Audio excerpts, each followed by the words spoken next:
Morning, everyone. 8 a.m. here, 8:12. I slept on the couch with my YouTube going all night. I woke up and all my videos are still playing of myself. Sorry. I've just eaten strawberries, so my body's rejecting all the toxin from that vape. It's horrible, really. Shouldn't do it, but someone asked me to buy one and I never got to see them, and so I thought, well, I'll keep it for myself. And I just thought I'd try it anyway. Because I do have a cigar every now and then. I'll just go buy one just for something. Just because I used to smoke cigars years ago.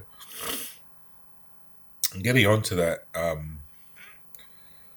can I say I used to smoke cigars years ago as someone else, when I wasn't really there?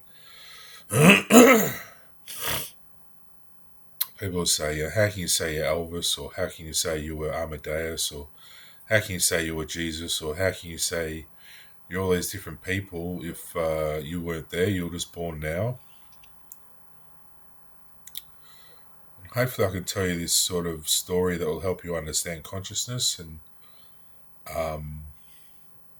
how you can regress in this lifetime, which I have for a reason, to understand superpower and understand who I was, so I can move forward better and make a better plan for the future. Because a lot of what I've done in the past is present now in this room. Keyboards, movie screens, record players, all the things I've sort of been at the forefront of the development, which I'm very proud of, even tables, chairs, things that Jesus sort of, his family invented. Didn't really have tables and chairs before Jesus. It was more boxes, sitting at boxes and things. Jesus thought, well, how about we do carpentry, and build a table, Mostly people would sit around, loll around, just have trays of food. But he thought, let's sit at the table and, sit around the table, the dinner table, and have supper, In a way, the Last Supper was the first supper, because it was sort of the first and the last, It's like, this is the Last Supper, the last that it sort of means something differently when you have the first one, with all your brethren. It's like, this is the Last Supper we'll ever have, You can get your head around that. I don't want to explain every detail of life to you. You can work things out, but consciousness is one of those things that people struggle with. How can I have existed before if I don't remember being alive, And it's a very good reason for that. You weren't really there, Your spirit was, and your soul might have moved on, but your body is, in this lifetime, born new, So just like you can't ever know what it's like to see through someone else's eyes, you couldn't see through their eyes because you weren't there. You might be connected to the whole universe, and we might all be the same spirit, but unless you're actually that person, unless I was actually Amadeus, in body in this lifetime, then I can't possibly know what it was like looking through his eyes because I was only his spirit, This lifetime I've been born Evan, and that was the name I've given, and I know what it's like to be Evan. I can only remember what it's like to be Amadeus. I can only remember what it was like to be Elvis. I can only remember what it was like being 300 men. Now I'm just back to one. There might be a time in the future when I wake up two different people, when I'm ready to know what it's like to share consciousness. Maybe twins do it, who knows? But I'm not a twin, so I don't know. But Um, but one day I think I'll have this experience where I can share consciousness with, 10 or 20 different people in sort of some kind of Justice League or something. And I'll fly around and I'll be able to shoot sort of a message to someone else. And I'll be able to look back at myself like I'm someone else. It's almost like giving birth to yourself instantaneously into someone new and then looking back at who you were. It's like, if you can understand sort of waking up somewhere else, looking at yourself. So I'll be able to look from my perspective now at someone else and then have my perspective switch and look back at the other person I was, like I've died and been reborn, but I've been awake doing it. So I've seen the transfer and I understand that I've moved on, and then I can look back at myself and go, oh, and then I can switch back again. It's almost like then I can come back to this sort of camera and look out my eyes. But I'll also have the power of Raiden, so I'll be able to look up above and have that omnipotent thunder, lightning power and be able to shoot up there to space where there's no one, but just my consciousness, and look down and see two different people sort of talking to each other and be able to look across the sky like it's a camera panning the scene. It'll be like a whole movie experience for myself. And other people that love me will be able to sort of join in that and almost share that without me really knowing. They'll be able to see in their mind or their consciousness that experience, be able to share in that movie feeling if they love me. If they don't, they might just be like the extras on the set walking around having coffee and I'm flying around like Superman, or there might be a villain or there might be something else, but I'll be this Justice League flying around in this movie experience. Because I can sort of do it now. I can see myself in heaven, where sort of consciousness grows for myself. And I can see from space from a very long angle. So I'll be able to do long space zooms, zooming into the planet like that. I'll be able to see it like I'm out there. And then all of a sudden, bang, I'm sitting at my desk, Clark Kent. I'll be able to create this movie experience that everyone will be able to share, and I'll be able to record it. I'll have some kind of robot, sort of conscious robot sort of drone that will be able to record everything that I'm seeing and experiencing, and you'll be able to sit back in cinemas and watch what I'm seeing. You'll be able to see the world through my eyes, like in Blade Runner, that robot with the blonde hair, Rutger Hauer's character says, if you could only see through my eyes, you'll be able to. I'll be able to show you what it's like to be me, And I think that'll just be the most amazing blessing. And that's my work. That's not just something I've inherited or someone's given that to me, or that's from all my work throughout the ages and till now. Blossoming, I didn't give up. I made the firm decision to love the world, love God, and that's the blessing. That's the reward I got. And I can sort of do it now, but I haven't quite moved on from this life to Superman yet. I haven't quite got to that far where I can. It's like the rest of the world doesn't quite believe me enough to join in. Otherwise, I could do it now. And I'm not really married to anyone. I want some people to be married in my life and have children with me and share that experience, and they'll be able to participate and eventually become supermen themselves and have their own movie experience at the same time. So you have sort of two movie experiences going from me and my wife's perspective. You could even have a dual cinema screen and watch both of us, doing the thing simultaneously, and have two movies at once. I think it'd just be magnificent. But yeah, something happens in the womb when you're being born. You have 5 memories, then you're born. They're quick, First of all, you remember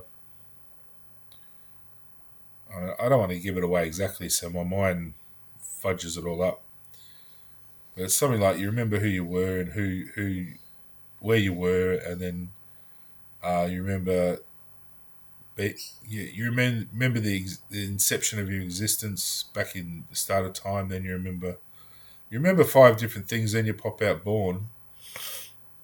And the reason I came out conscious this lifetime, and I don't remember any being conscious before, is because this lifetime I was ready to wake up to the world, my spirit, as the person I wanted to be, to start the existence of myself,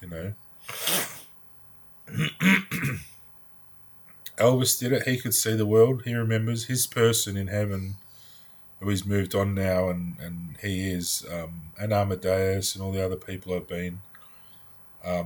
They all experience the world for themselves, the way they see it. And I might be connected to them, but they were sort of my warriors, my workers, to make sure I would wake up perfect and enjoy life the way I have. This life's been terrible since I became an adult, only because I didn't get married, and before that in childhood was fantastic, the great life. But the thing is, if I had been married, which I wouldn't have at that point, because there was a mystery about me, there was misconceptions, there was all this Bible stuff, there was all these other things going on, people trying to control my life, people trying to steal my life. Until all that's resolved, I can't be married because my wife will suffer. She has to enjoy her life. I want her to be beautiful and radiant and really love me, and not be tied down to all these problems that I've caused. I don't want to be the cause of all her problems and her pain, because history remembers me in a bad light, or people are angry at me for someone who I was, who I don't remember being a live being, but I remember the life like I was. So I remember my life through the spirit world, but I don't remember actually being awake.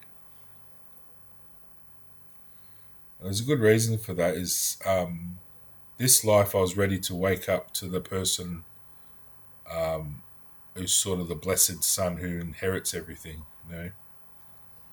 And I did, and I was ready to go to heaven, that was it. This was the time I was ready to go to heaven, a Superman, And I did that in a different way because I didn't want to experience it yet. I wanted to experience being a Superman and not being present, because it's almost like I'm not him. It's like he's someone else, and I can't really know what it's like to be him yet until I become him,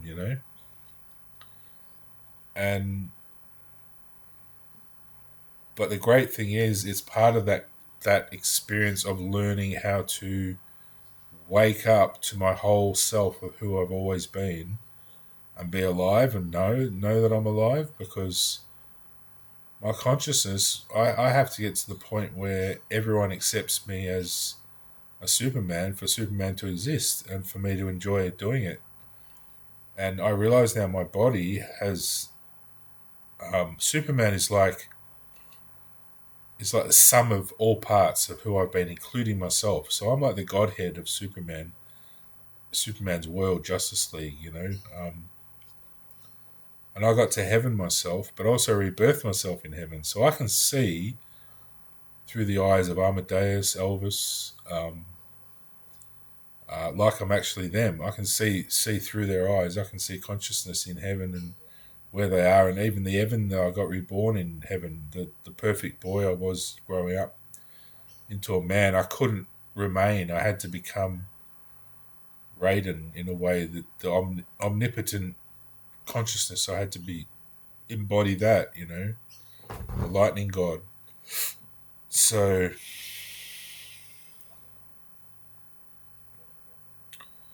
in a way it's kind of Zeus in a way, or God himself,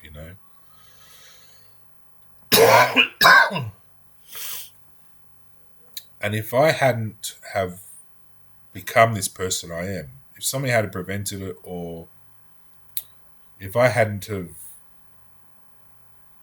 felt it was the right time to wake up to the world and be Evan, Evan on Earth or whoever you want to call me. I would have been born like I was as that little girl before this lifetime was born blind. I would have been born blind and never known the world.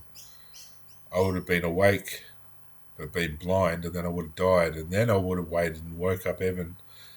The world would have waited for me to be ready to wake up to this life, and the last life I wasn't quite ready. I woke up this little girl, and I wanted to be her really, but it wasn't who I should have, who I wanted to be. I wanted to be a little boy and enjoy it as becoming Superman, sort of like end up Peter Pan, or my essential sort of soul or God on earth as Pan,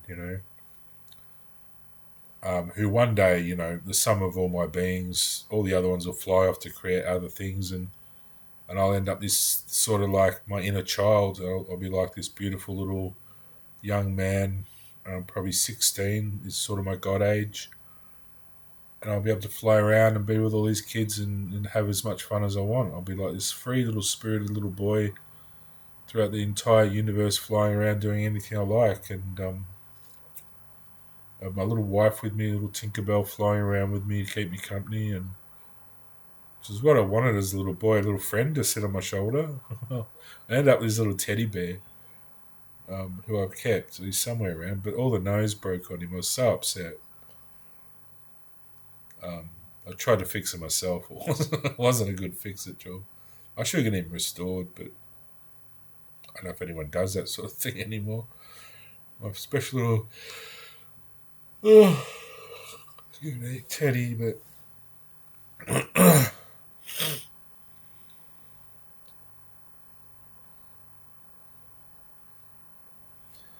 but yeah, when I go to heaven, it's like I'm there and I'm doing it, but I come back and I have to forget about it straight away. It's like I've died and been reborn again. So it's like not being myself and coming back being myself, sort of, except I do remember the process. And same as Superman. When I'm Superman or one of my super beings, I'm definitely the same. I can see the same as I am now, but I'm learning how to do that and switch off like I never was. I'm able to be that, switch off, come back, and then I'm here again. So I'm learning. It's not really that I'm learning, but the rest of the world's learning sort of to accept that's who I am now. I got to the end. I'm finished. I'm any character I want to be right now. I can go off and be Green Lantern right now, but the rest of the world's not ready to participate in the story, to bring me the ring and do all these things that they're obsessing over technology, computers, all these distractions, and they don't want to be part of the story, and they don't want to accept me the way what I'm saying, and they don't want to help me. And I mean, I don't like to put pressure on government because it's sort of unlawful to I don't know what the word, it's not blackmail, but to give the government the feeling that there's no other choice for them, because they're supposed to be in charge of the country and making choices. And if I keep badgering that and saying, without you fixing the money, we can't live our lives and enjoy our story of Superman, because we're waiting on the government to fix the money. It's like they're saying, well, that's the way we are. So that's it. You can't have money. I mean, I have the right to protest and say we can't live our lives unless you help us by restoring payments to the correct value, which is what I say online. I'm not going to badger the government though about it. It's sort of vindicating. Is that the right word? It's like saying ultimatum. Like either you fix the money or we can't live our lives with Superman. And, so it's sad they don't really listen. They're supposed to be here for us. Listen to what we need and cater to the public. But unfortunately, they sort of have that power thing in their mind that it's all about them. They've sort of become their own story in the public eye. So they don't really listen to us, the people that really need them to fix things, because I can't really get a job. I can't really work until that basic salary's there. The basic social security payments. There shouldn't really be Centrelink. There shouldn't really be individual payments for all different people at different rates, because um, that's discrimination. Saying old people have to have a certain amount and young kids have to have a certain amount, and people with disability have a different amount, and Indigenous have a different amount.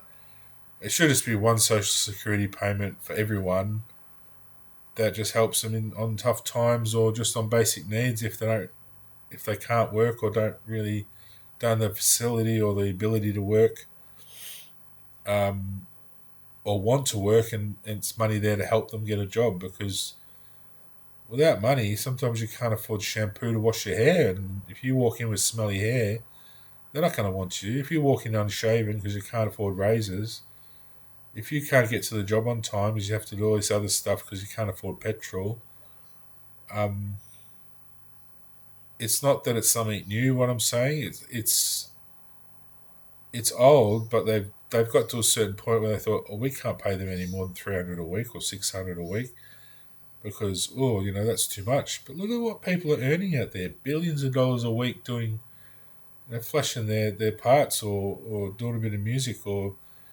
some people are getting so much money just for commenting online, or doing just little strange things.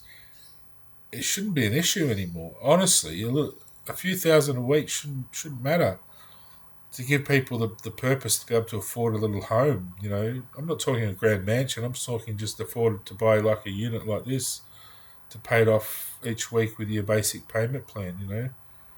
And maybe you can't work, you just sit at home, but maybe you do that while you're working, and it helps you get a decent job to get a proper home for your family, and you end up married, and by then you're working, but you still keep the payment plan, because maybe you fall off a horse and break your back and you can't work. And that money's there in the background, accumulating, and providing a means for other people to open proper businesses. You can't just rely just solely on big business, because the whole world becomes depersonalized. Everyone behind computers and boxes, and not communicating, not spending time together. It should be easy for someone to open their own florist stand, or to start their own little, selling RAM or something, or selling, spanners, or people they can't afford the capital. They have to do all this other stuff they don't know about. It makes the whole world unlivable and so complex and so agonizing to be in, that no one wants to live. They all kill themselves. Is that the plan by the government, to just wipe everyone out because they think there's too much population? It's like there's so much space up there. I already know how to repopulate out there in the universe. We should be aiming for that, growing at a good rate, not too fast, not too many people, but just at a pleasant rate so everyone's in paradise, and aiming towards the stars, and that's what infuriates me a bit, is that's been hindered in my life, and it's hindered me from finding partners and things, and all this other stuff going on about religion, about what God is, arguing over God, denying that when I was born I was a god, or I deserved my inheritance, or whoever stole it, or it sort of went to someone else, or who didn't use it well and the world suffered. And it should always be a paradise with God sort of understood.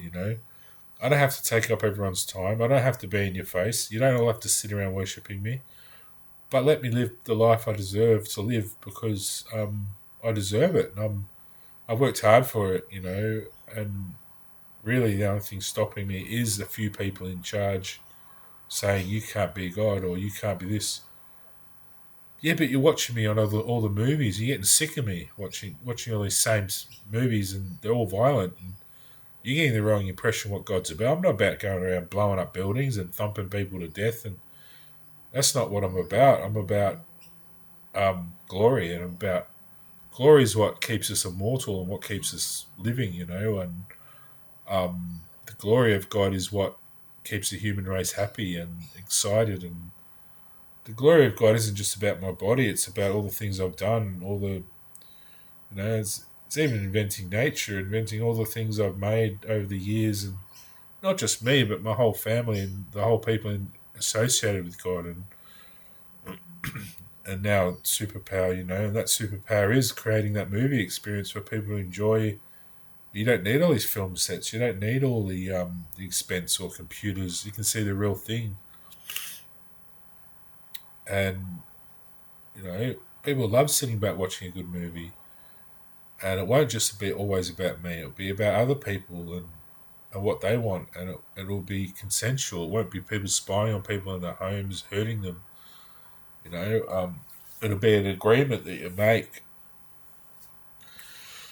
So I'm not saying I'm any better than the film industry. It's just some of it's getting stale. I can't watch the movies anymore. I don't know what they're about. They just seem about nothing. And God isn't just about Superman. There's all sorts of people. It might even be like Trigger might participate. He might say, "Can I join in? I want to show you what it's like being a dog." So it might be something you'll just start to join in and include, and everyone wants to tell their story, and everyone can watch it on the screen, and um, I think it'd be fantastic, you know. But that's why you can't be born when you're not ready. I was ready to be this person, wake up to the world and see it all. Before that wasn't my perspective. I wasn't allowed to see that. I would have been born blind otherwise. I then had to wait till I was ready. So when I was born this lifetime, I was ready for this life, and even the hard adulthood. It didn't have to be this hard. Like, it's been a lot of stubborn people sort of in the background, sort of preventing me from being married and sort of leading women away from me, leading me sort of through poverty, misfortune for my family not being able to earn the right money. But in a way, that was sort of necessary for me to get to heaven. I had to be meek, and I had to be humble, and I had to learn the lesson of compassion. But I think I would have learned it better being married to my wife. I would have learned those things. But look, it happens the way it happens. It's part of a story developing. Everyone has their right to be that person. And if they really mess up, well, they won't be here, will they? They'll die. So they won't be ready to come into the world. We all come in at the right time. Anyway, hope you enjoy that. It's only half an hour, so I've left 2 minutes for ad breaks. See you later. I can't wait to do something like Street Fighter. Or Mortal Kombat, and come up like Raiden out of the ground. Let everyone see that the real thing. Fuck, that'll be cool. There'll be people out there who just want to try and take me on, but good luck.